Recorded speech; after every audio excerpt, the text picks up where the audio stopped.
The Pixar movie Soul has some of the best depictions of flow state I've ever seen. That feeling of being in the zone where the ideas are just pouring out of you and you seem to lose all sense of time and space. If you've not seen the movie, I highly, highly recommend it. So, when we're composing, we strive to maintain this creative flow state. But, some days that feels harder than others. I mean, maybe in the thick of it, you get a text with some bad news, or you read the news, or you go down a rabbit hole trying to chase down an EQ problem, or you just can't find the stinking mic cable you need. And then before you know it, your creative energy has ground down to a halt and you're done. Now, if this feels familiar, know that you're not alone. And so on today's episode, I want to unpack 5 things you can do to help keep you in that flow state, feeling more creative and ultimately more productive. Plus, we're going to take a listen to an action trailer cue written by a member of the 52 Cues community on this week's episode of the 52 Cues podcast.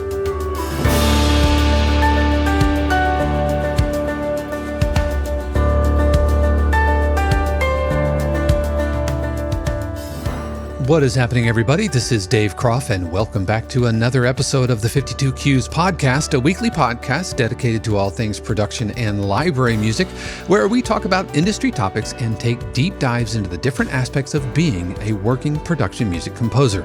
Plus, we feature a cue written by you, a member of the 52 Cues community, and this week we're going to be taking a listen to Fight or Flight, which is an action trailer cue written by Topi, Jokinen, so you definitely want to stick around for that.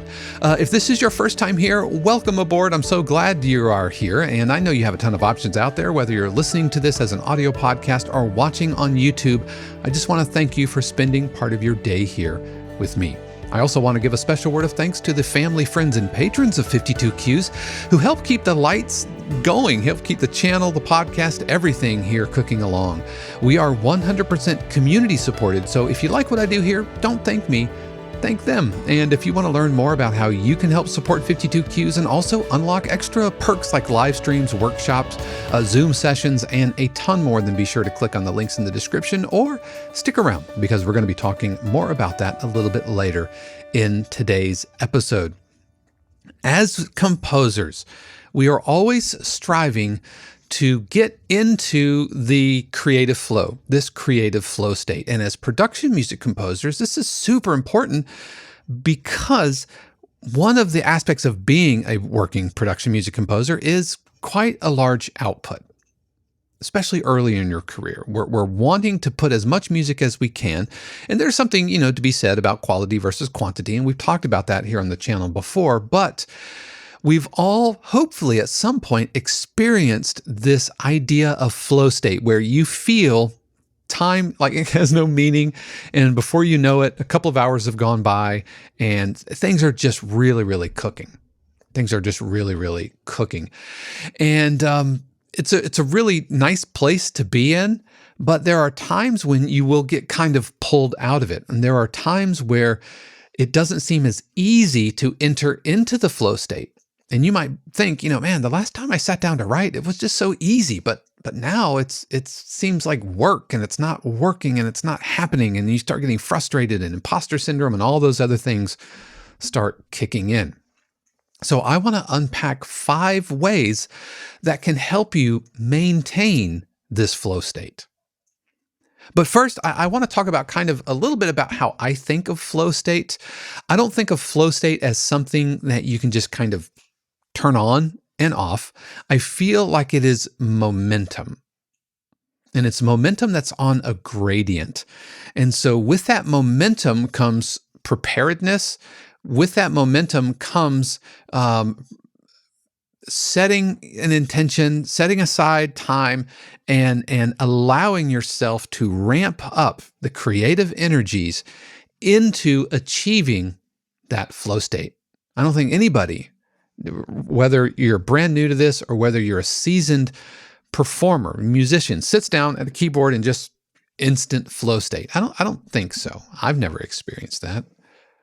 But it's momentum that we can help achieve faster but it is it's almost like a gradient. And then once you get that, once that terminal flywheel, which I've talked about before on the channel, once that momentum gets going, then it's easier to stay in that state. Now, the good news about this is that it's not like one element will just rip you out of the flow state, because it's momentum. So it might take a while to crank up, but also it can take some time to spin down. It's not like ejecting the warp core at warp 7, Star Trek nerd here, and then you just don't instantly stop, right? Your forward momentum is carrying you forward even if you're no longer traveling at warp. And so that's encouraging, that the flow state doesn't just stop.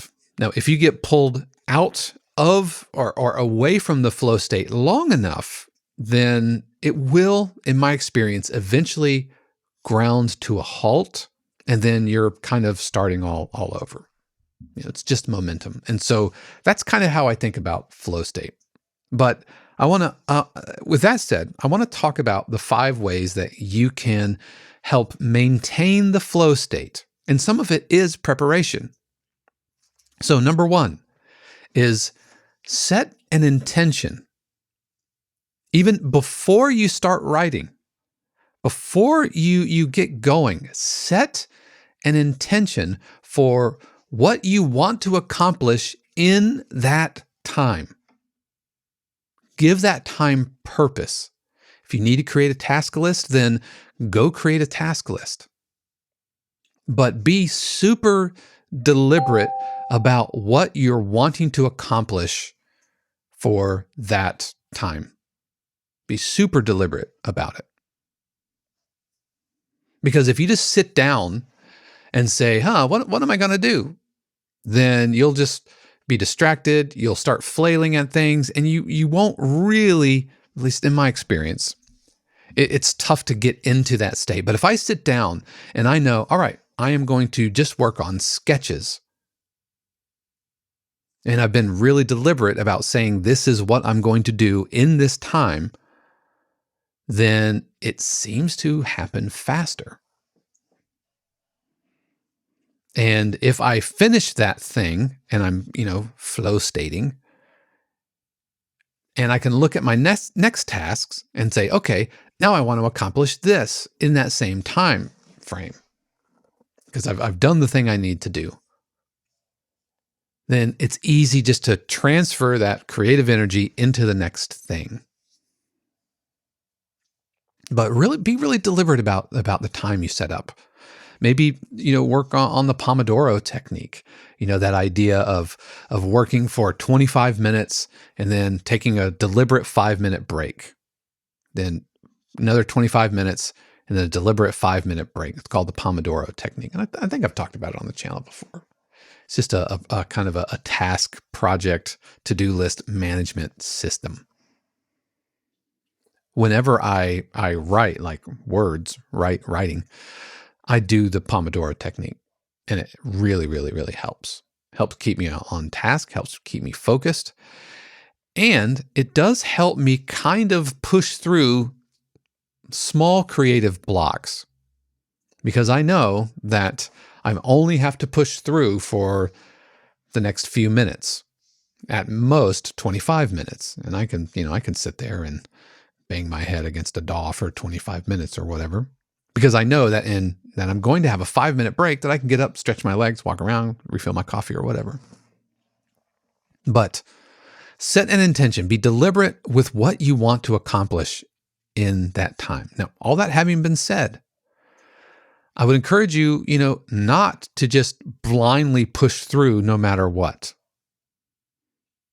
Because if you hit too big of a roadblock and you're just pushing, then I don't know. I have found that sometimes the best thing you can do for your creativity is to get up and close the DAW and go take a walk and come back.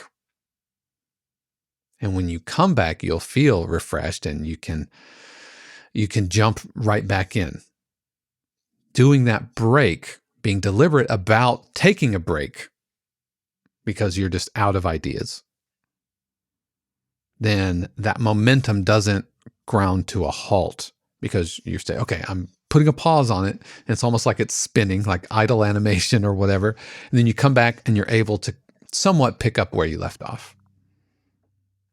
When this happens to me, it's usually when I've got a section that I'm looping over and over, and like when it's late at night and I'm falling asleep.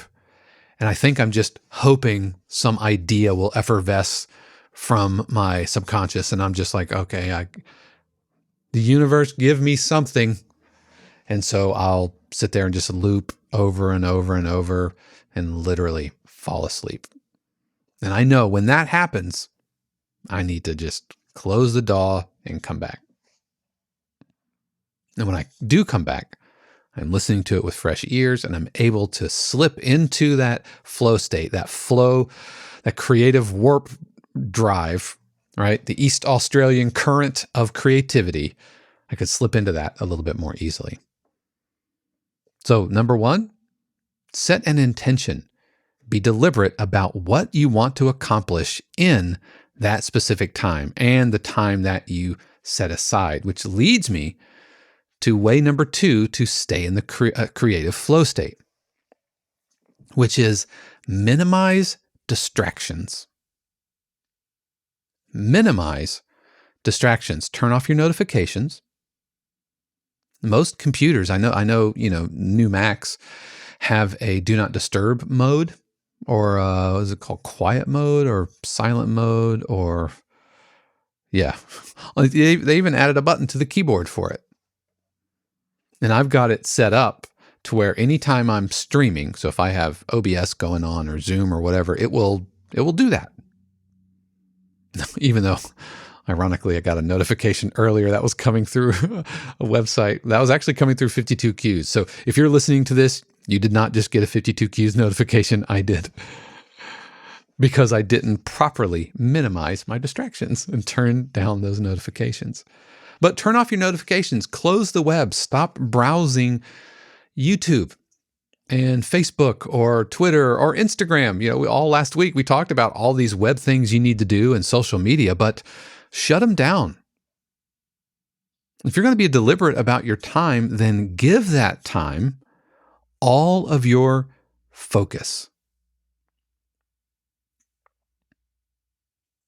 The writing software I use is called Scrivener, and it even has kind of a no, what is it called? I'm not going to remember the actual name of the setting, but it's essentially a distraction-free setup where all of the menu bars all disappear, and literally all that's on the page is the words. No rulers, no options, no header font size, toolbars or anything. Just it's literally blank page, you fill in the words. It's very helpful. And I think Logic, that would be cool if Logic had something like that. I guess you could just open up a DAW, or I guess you could just close your eyes, if you're playing music, or just not look at the computer screen. But minimize the distractions. Turn off your phone. Communicate to your loved ones, to anyone who you may be responsible for, whether they're spouses, partners, children, parents, grandparents, whatever. Just communicate. We have a shared calendar that I give to the household, so Shannon has it, and other members of the family have it, so they know that, from this time to this time, I am like podcast recording.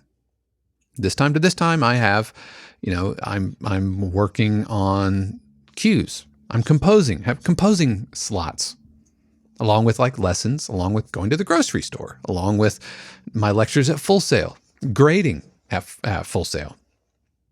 It's on a calendar that I get, that I share.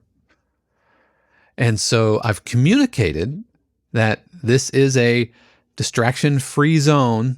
And so unless it's an emergency, obviously if it's an emergency, your creative flow state, there's no production music idea so important that you couldn't take an emergency phone call from a partner or spouse. I don't want you to misunderstand me. If somebody's bleeding in the house You'll get back there. That's more important. That's more important. But communicate and let them know, with boundaries, from here to here, from this time to this time, I'm working on my music. I'm working on my cues, and do everything you can to give me that space. And I have found, in my experience, that family members are super receptive to that, because if they love you, then they want this for you, right? If they love you and support you, they want you. They want you to meet your goals. They want your dreams to come true, and they want you to make air on TV and be happy. I would hope.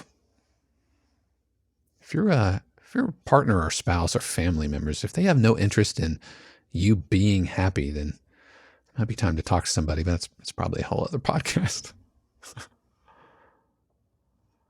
Minimize those distractions.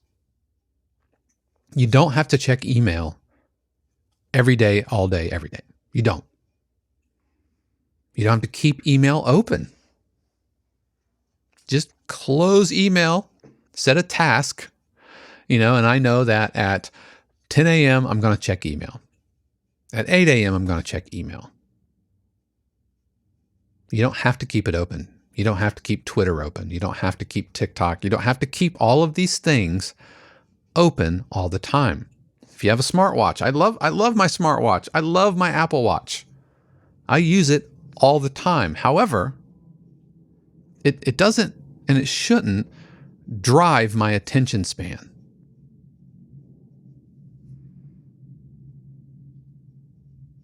I should probably take it off when I'm doing my composing, because even if I close down notifications and everything, I still might get like a text, and that's going to buzz my arm.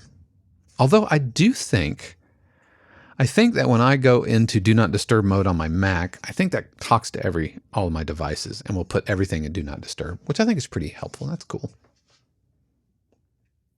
But the point is, if you are, unavailable, then be unavailable.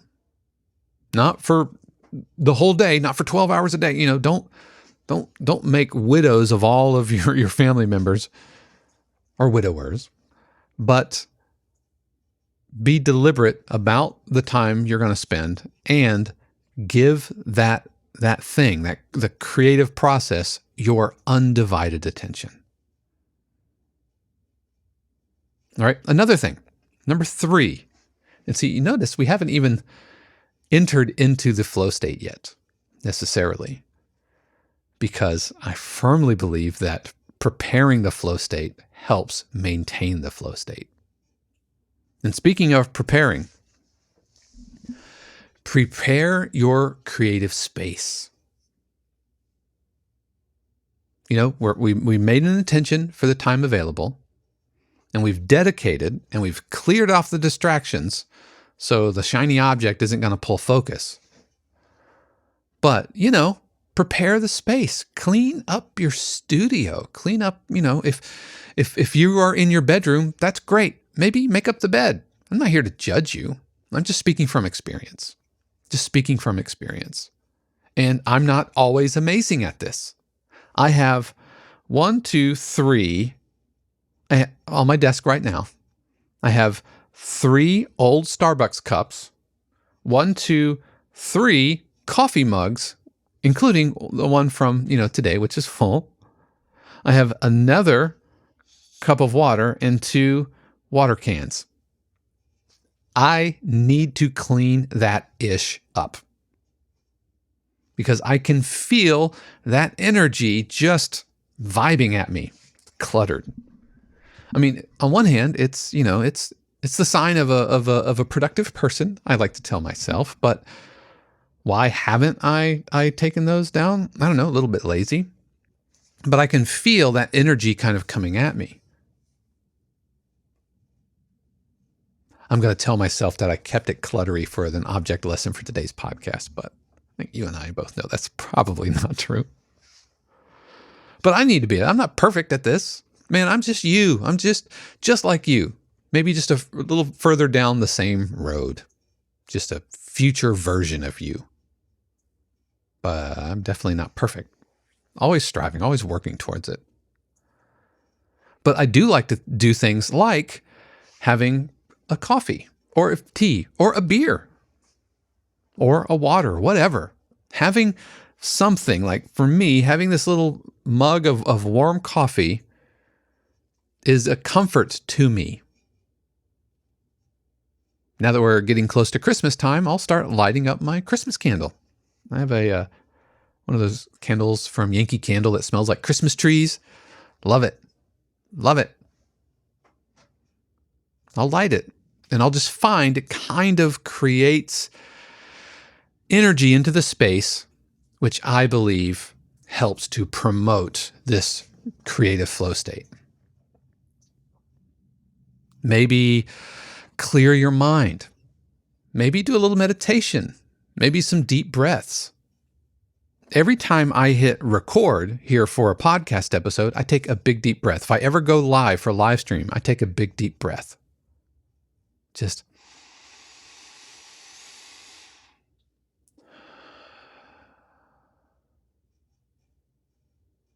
man, even just now, did you feel? I felt the energy shift a little bit. Just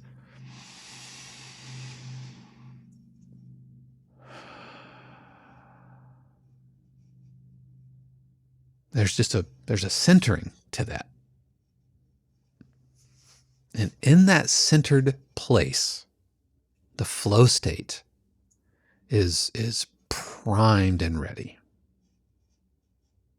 And so things like a cluttered desk, for me, pushes against that. It creates friction against the flow state. Things like lighting a candle helps to promote that flow state. It helps to create a space for the flow state to flourish. I don't want it to get too like yoga, spiritual or whatever, but I think it's all connected. I think creativity is connected to energy and all of that. So maybe some meditations, but prepare your creative space. You've decided what you're going to accomplish. You've made a plan for what you want to accomplish. You've removed everything. You've removed the distractions, on your computers and everything. You've silenced your phones. You've prepared your space, and now you're ready to start doing the work. And if you do these things, I think you'll find that you're able to go into that flow state even faster. And it will be easier for you to go in and out of it. So once you're there, let's talk about 2 practical ways to stay in the flow state. All right, so this is number 4. And this is super practical. Keep your tools at the ready. Keep your tools at the ready. For example, here on my desk, I have microphones. It's just a pair of, they're Samson CO2 microphones. There's a link to them, I think, in the description on YouTube. And they stay permanently plugged in to my audio interface. And they are on a boom arm that is on my desk. It's clipped onto my desk. Why do I do this? So that if I'm in the creative process and I need to record a shaker or a kabasa or a didgeridoo or a ukulele, all I have to do is pull the mics over, turn on phantom power, and they are ready to go. No futzing with mic cables, no like, oh man, which channel does this go into? And no dialing. It's just ready to go. This microphone here, it's also on a boom arm that stays plugged into my audio interface. So when it's time for me to record a podcast, when it's time for me to do another voice session or a Zoom session or whatever, I can just pull the mic down and go. I have another microphone, which is right out of frame, and this is a boom mic that whenever I do live streams and video feedback and everything, it is ready to go. The tools are ready. The reason I have guitars hanging on the wall, yeah, it looks cool, right? And we got some cool lighting and all of that. But, I've got a guitar there and a banjo ukulele, some frame drums and guitar. The reason isn't just to look sexy in the background of a podcast or a video. It's so that they are ready. And I hear my guitar friends right now saying, Dave, you're oxidizing the strings and you're going to shorten the lifespan of your strings. I get that. I get it. But I think that shaving some time off of the life of my strings is a small price to pay for being able to get the guitar out and start playing within a few seconds of a creative idea in the middle of a session.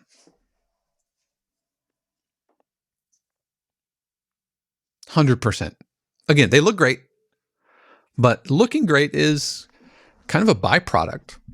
They're there primarily so that they are always at the ready. Because if every single one of these guitars and ukuleles and drums and everything, if they were all packed away, then every time I needed it, I would have to not only get up out of my seat, and then as soon as I do that, the momentum, right? It's the momentum, the creative flow state momentum is starting to slow down.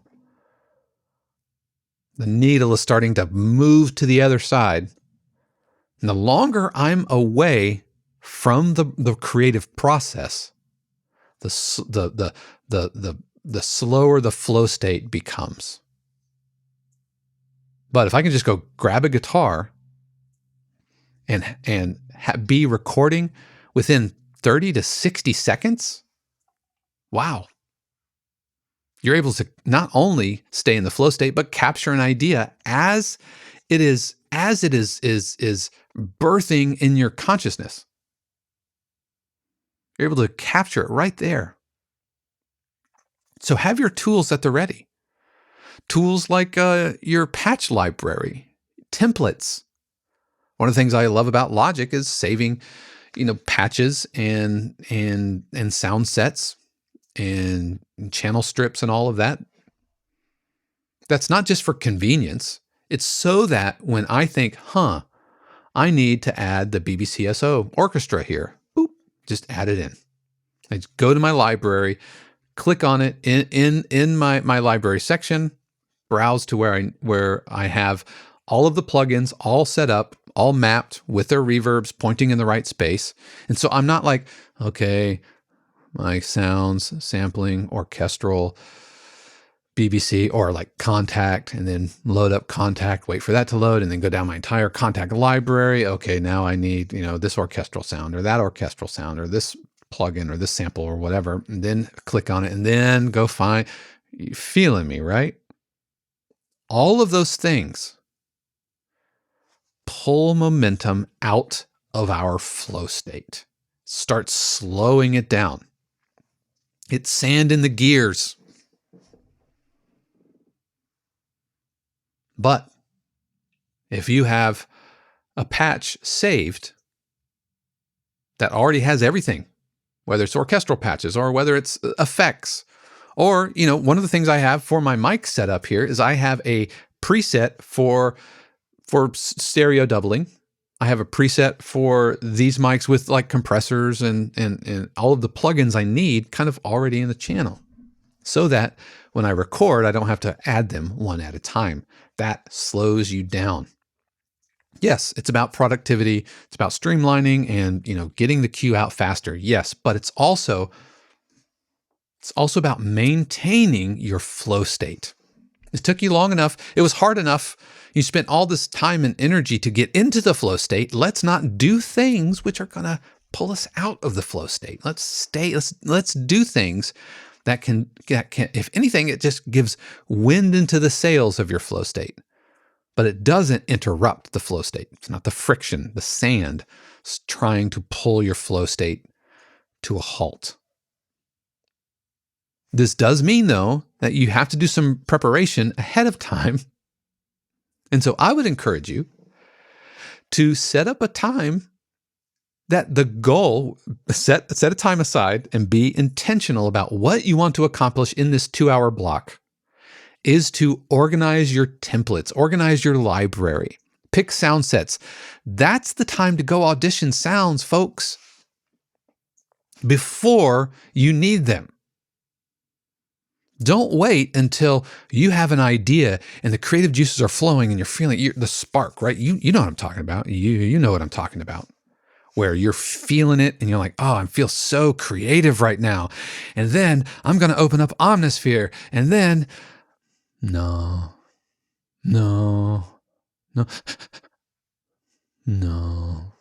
This is, no. Wow. That's not just sand in the gears of creativity. That is cement in the gears of creativity. Auditioning sounds, auditioning patches, sound after sound after sound. I just can't find what I'm looking for. Well, part of it is maybe you don't have a clear idea for exactly what you're looking for, so you're hoping for the sounds to inspire you. That's cool. That has its place.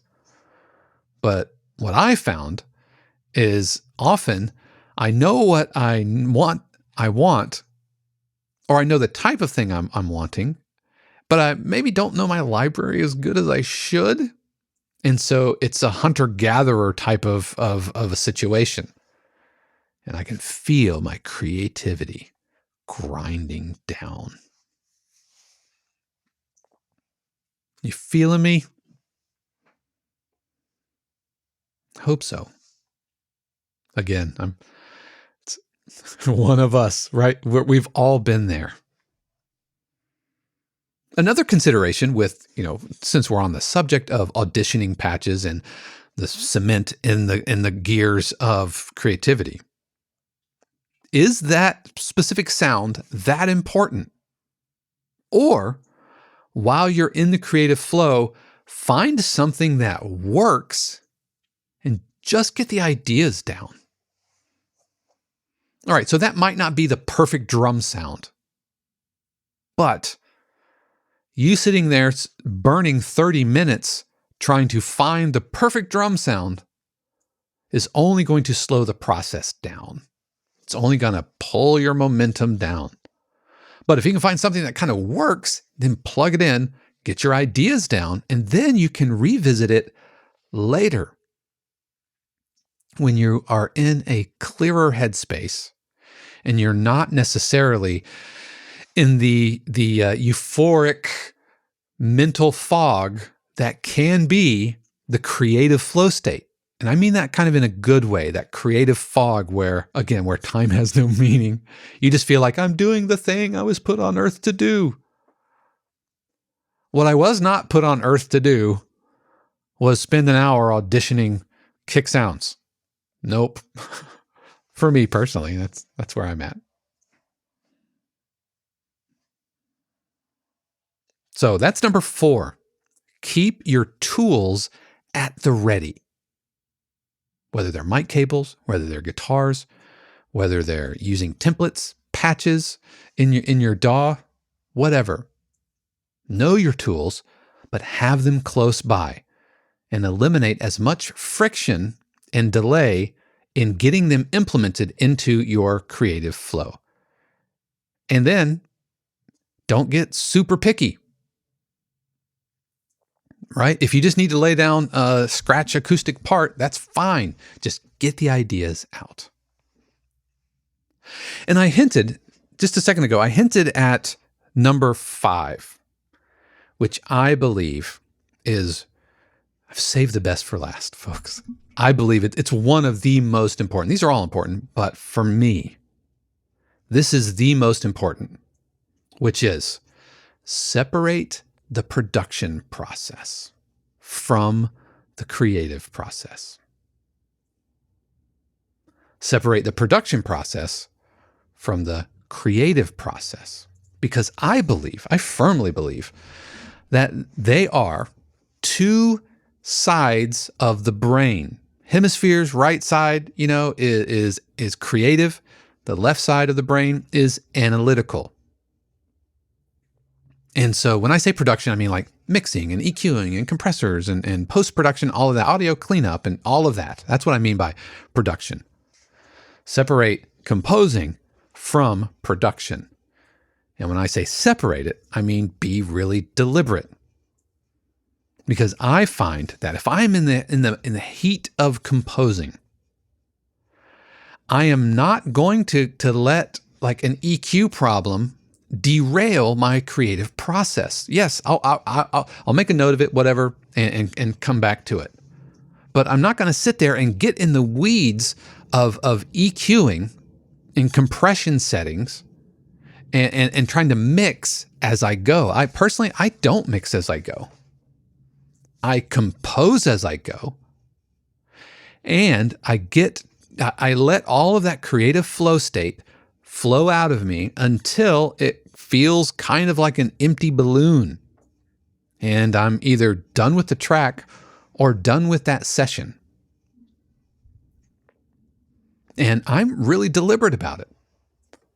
I create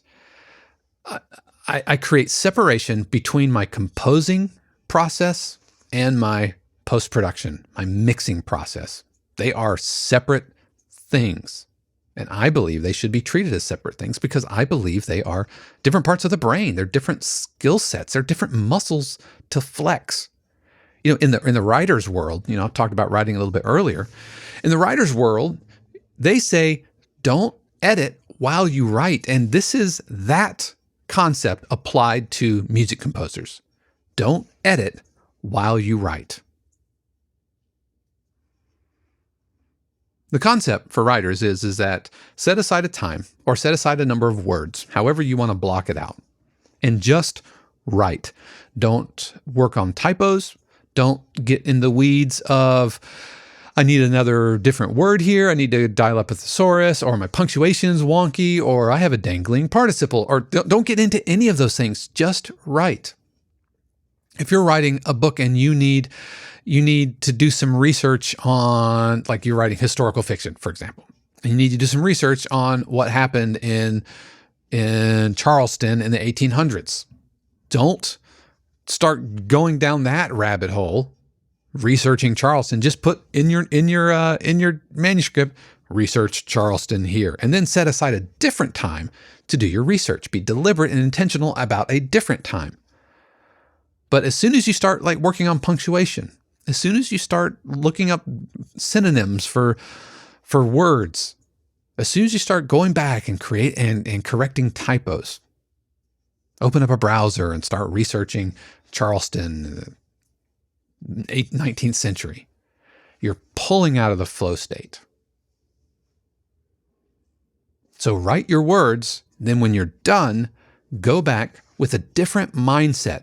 Editor brain, analytical brain, composers, mixer brain, production brain. And so I will, using that concept from writers, I will compose until it is done. And then, if possible, I won't do my mix and master until the next day, actually. I'll sleep on it for a couple of reasons. The first is my ears just need a break, right? If you're doing a 2 or 3 hour session, your ears have become blind to certain things that you probably probably don't notice anymore. And your ears are just tired. You are just physically not going to hear things the same way. But if you can come back the next day,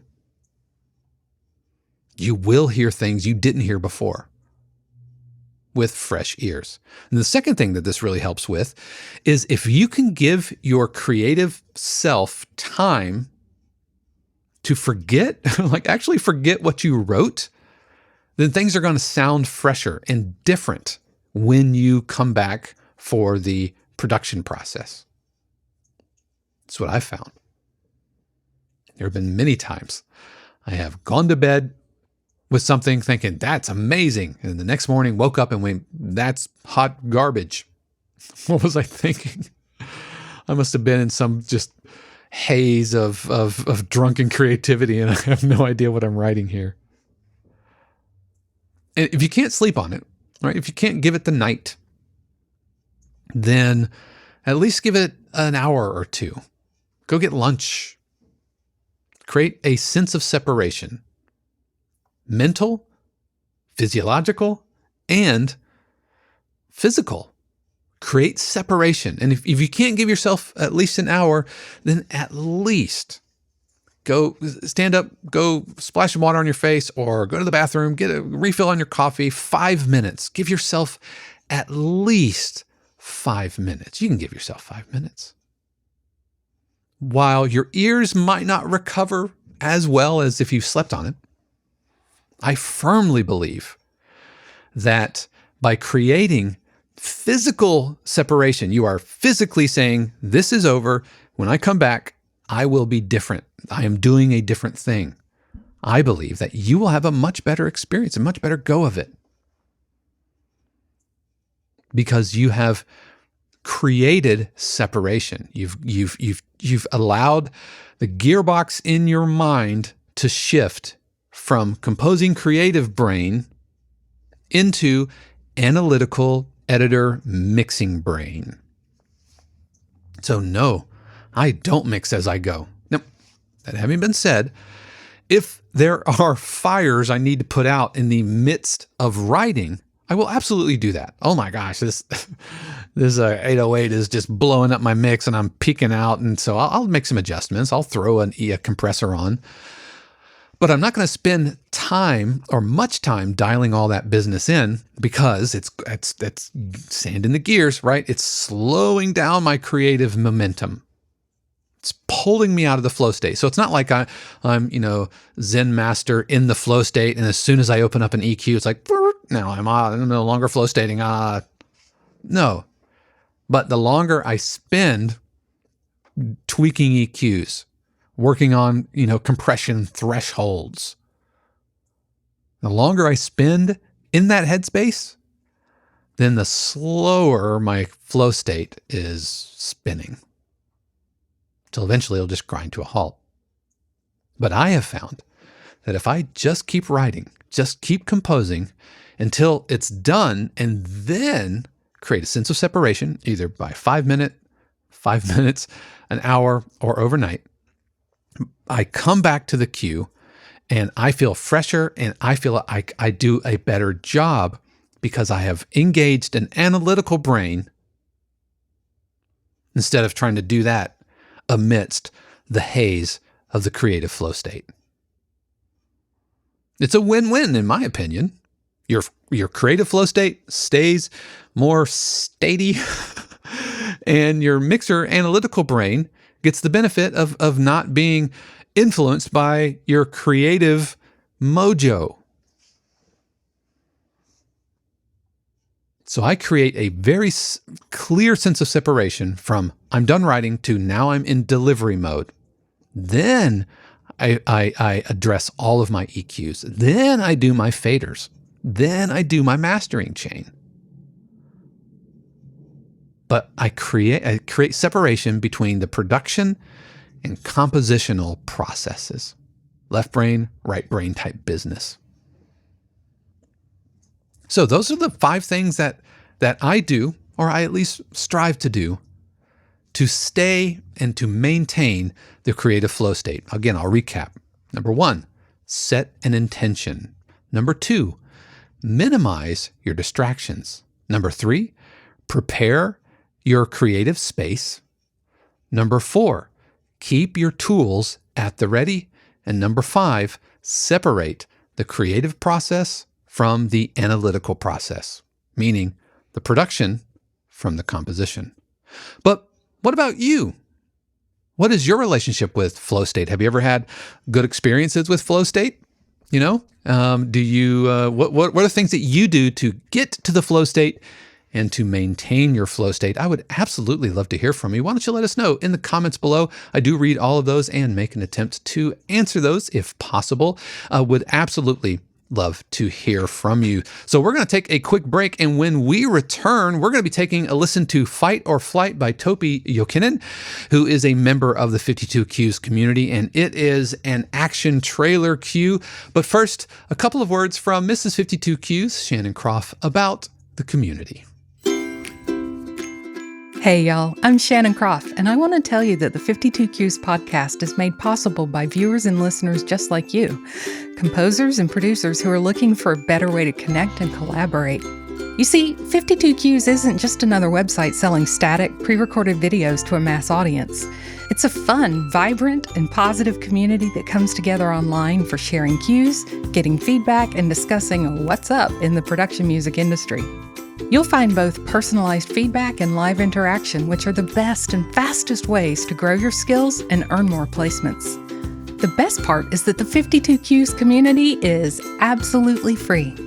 And when you're ready to take your career to the next level, we offer friends and family subscriptions, which unlock weekly live streams, live interactive group feedback sessions, monthly interactive workshops, and more.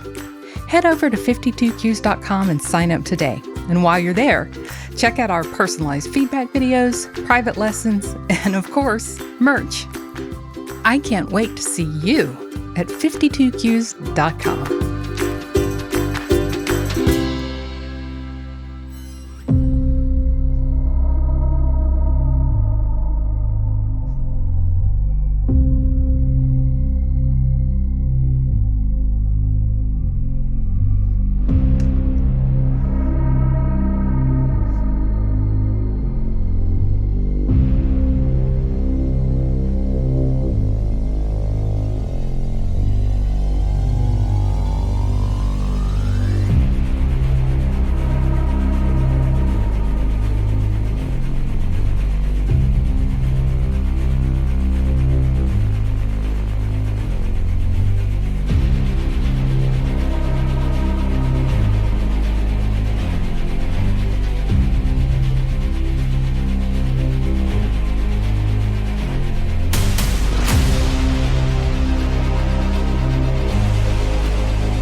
All right, that was Fight or Flight by Topi, Jokinen. Thank you so much for sending this along. This was submitted during our week 43 weekly feedback thread. So thank you really for sending this along.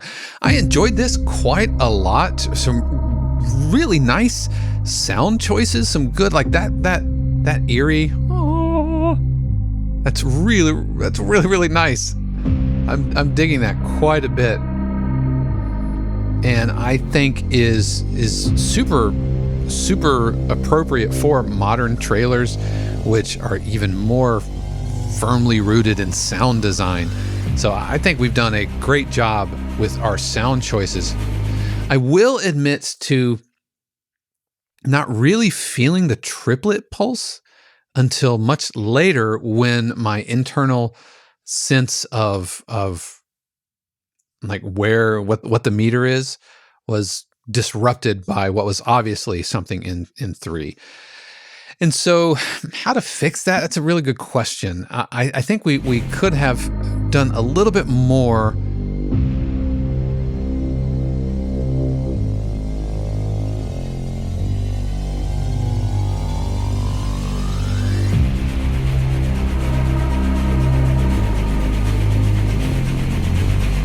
I'm listening. Sorry, I'm just listening, and I'm trying to get back to the way I was thinking it. I was thinking, jenga jenga jenga jenga jenga jenga jenga jenga jenga jenga jenga jenga jenga. So that's how I was originally thinking of it in 4, but the phrasing was all weird and lopsided. So I'm trying to.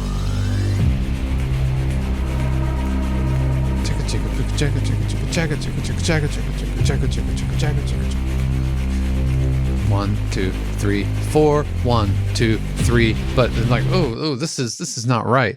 So maybe I just need to get over it. Maybe so. But one of the reasons I like to listen to these cues cold is to try to give you an idea of what it might feel like for a music supervisor to listen to it cold. So I generally don't listen to these ahead of time. And so this was feeling, other than to audition and find one that I know that I want to talk about.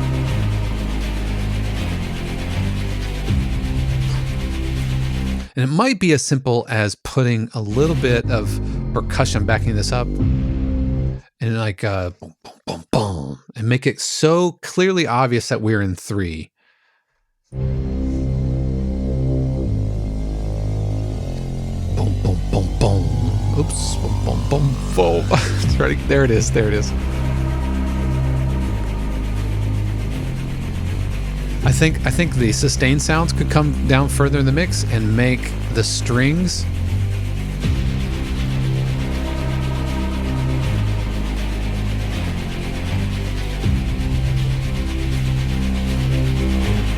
I think part of it might be the accent patterns. So you go bugga jugga jugga jugga jugga jugga jugga jugga jugga jugga jugga jugga jugga, and so without really other clear phrasal indicators of we're in 3, it just all becomes obfuscated, right? Where it's just not really that clear.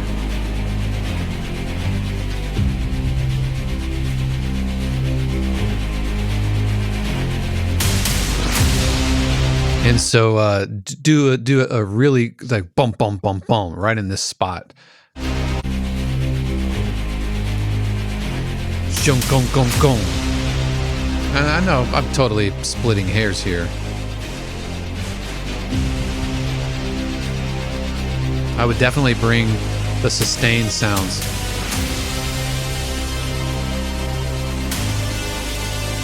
Good building. I'm a little worried. It's all really loud and it feels a little overly compressed, which I know is so difficult to manage, when you're dealing with layer upon layer upon layer, and these trailers are so loud. And often there's very little, if any, dialogue, but there might be some sound effects and maybe some some screams. You can see that Mission Impossible trailer that they put out. No, it was The Mummy with Tom Cruise, where they released into the YouTube space the trailer with just the effects, no music. It's weird. You should look it up.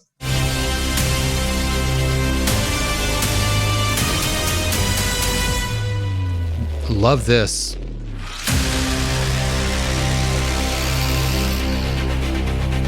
I don't know if you need this section or not, because we're going to turn around and just, a couple of phrases later, we're going to do the same thing, meaning we're going to pull the energy back, go into a boom, a wind down.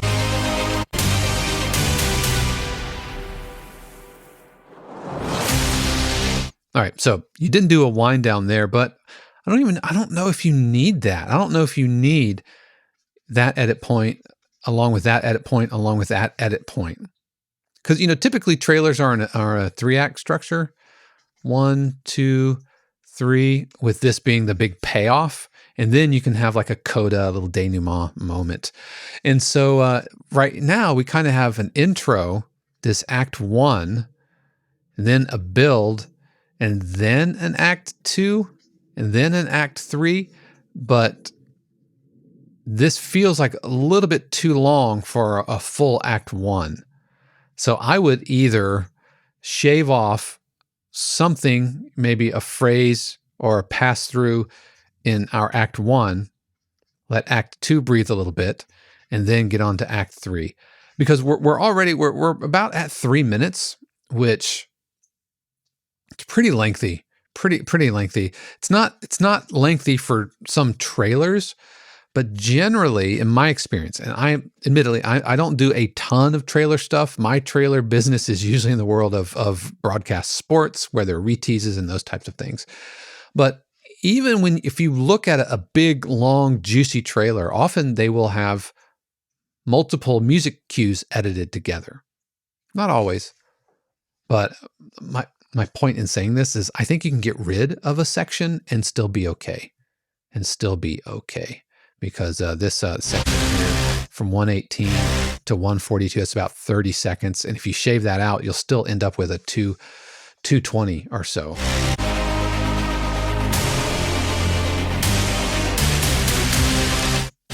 I'm backing it up. I'm comparing how this section, this little interlude, act 2-ish kind of section,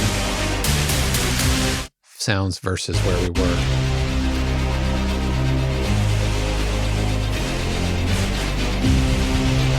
Let me go before that.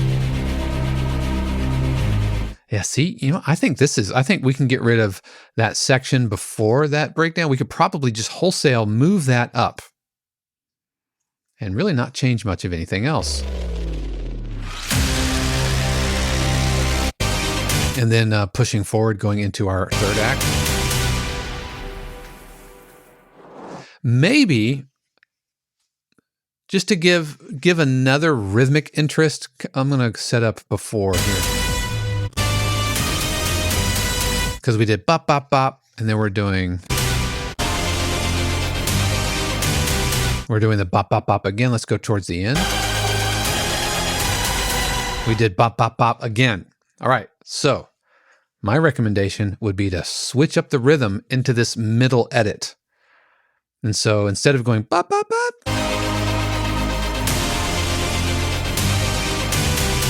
go bum, bump, bump, bump, or duplets, bump, bump, bump, bump.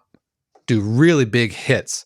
Give them some rhythmic variation, I think would work really, really well right there. And I love doing duplets over triplets. So we have 1, 2, 3, 4, 5, 6, 1, 2, 3, 4, 5, 6, bop, bop, bop, bop, bop, and 2 and 3 and 4. So you're basically turning it into a bar of 6/4 instead of 2 bars of 3/8 or 3/4 or whatever, however you mentally count it.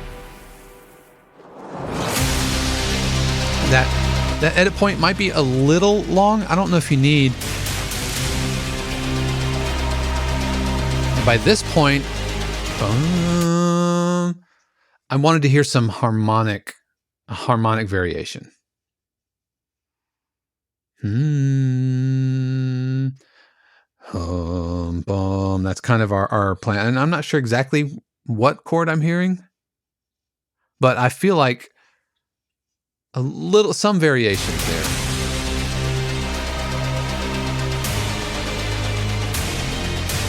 Because I feel like the chord progression's getting a little long in the tooth by the time we get to here in the cue.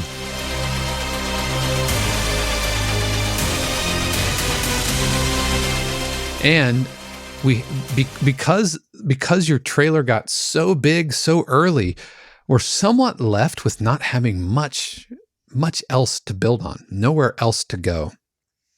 So I think we can start a little bit lower, a little bit more delicate, let Act 2 ramp up, but maybe not get quite as loud as we got, so that we have some gas left in the tank to keep pushing forward. I do like the choir. I think that's really working.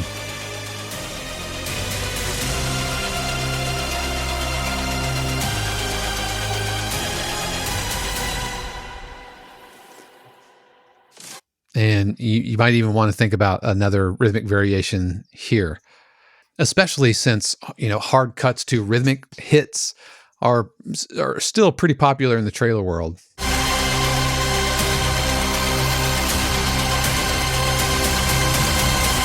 And so really let those bump, bump, bump, bump, bump, bump, or maybe bump, bump, bump, bump, just make some really clear, deliberate rhythmic hits, I think would help separate those.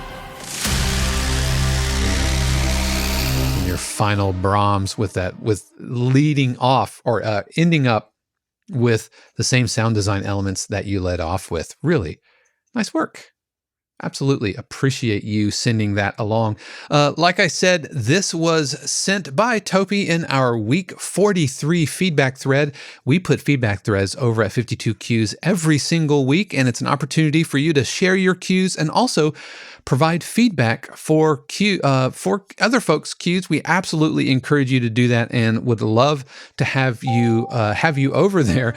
And if you liked what I did, if you found that helpful, and if you're looking for feedback on your own cues, whether you would like some video feedback where I go in, look at the mix, talk about titles, form, structure, harmony, music theory side of things, EQs, mastering, all of those things, then you can order up a feedback video of your own at 52cues.com/coaching. And while you're there, check out some of my other services. I also do one-on-one Zoom sessions, and we have quarterly mastermind groups. And so, why don't you check it out? 52cues.com/coaching. So that is going to do it for me this week. And tomorrow, actually, as of this taping, tomorrow I am heading back to LA, where I am attending the Taxi Road Rally. This will be my first road rally. And next week on the podcast will not only be podcast episode 100, but I think it is a perfect opportunity to talk about what I learned about not only my trip to Taxi Road Rally, but to the Production Music Conference. And that's what we are going to be doing next week, a post-mortem on the Taxi Road Rally and Production Music Conference. But that's going to do it for me this week. Once again, I have to give a special word of thanks to the family, friends, and patrons of 52 Cues. You quite literally help make this entire channel, podcast, the 52 Cues community. You make that possible. So thank you from the bottom of my heart. Thank you so very much. But I hope you had a fantastic week 43. And I know that you are going to have a great week 44. And why do I know that? Because I know and I believe that the universe has amazing plans for you. Until next time, peace. The 52 Cues podcast is copyright 2022 Dave Croft, all rights reserved. The music played on the podcast is copyright of their respective owners and is used for educational purposes only. For more information, including joining the 52 Cues community and submitting your cue for consideration on the podcast, head over to 52cues.com.